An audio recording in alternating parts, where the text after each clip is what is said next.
Eric Kelly here for UHCougars.com with an exclusive look at the progress of the new renovations on the UH football locker room. And here with me for more insight, we have TJ Mayer. TJ, I think the big question everyone really has is what exactly are the new renovations? What are we going to see inside the locker room?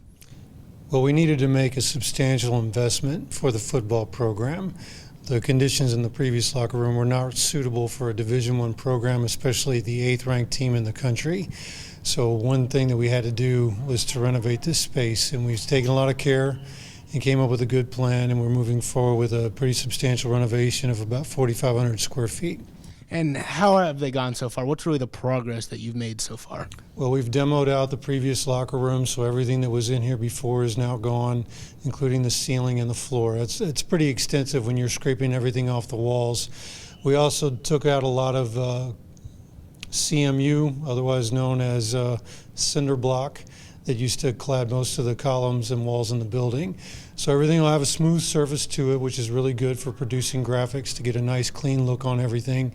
There will be new lockers, new floor, new ceiling, a lot of technology, a lot of interactive stuff for the student athletes, kind of a player lounge. We were able to do a lot of things in this space to make it much more inviting and appealing. UH football, already a program on the rise. How do you think this locker room, the renovations, will help push the football team forward?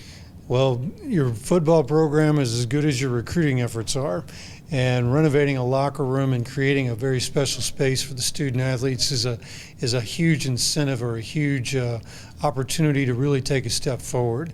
And I think that what we've been able to do with this space is really smart, being able to utilize the space fully, put in new lockers, a new ceiling, new floor. Graphics will be everywhere. It's a very extensive work in the space that will really pop with recruits and draw them and see that they're looking at a facility and a room and a facility that's commensurate with the 8th ranked team in the country. Definitely a locker room with a lot of buzz, and definitely one to look forward to in the future. And for that, keep it locked here as we continue to keep you updates until that locker room is finished.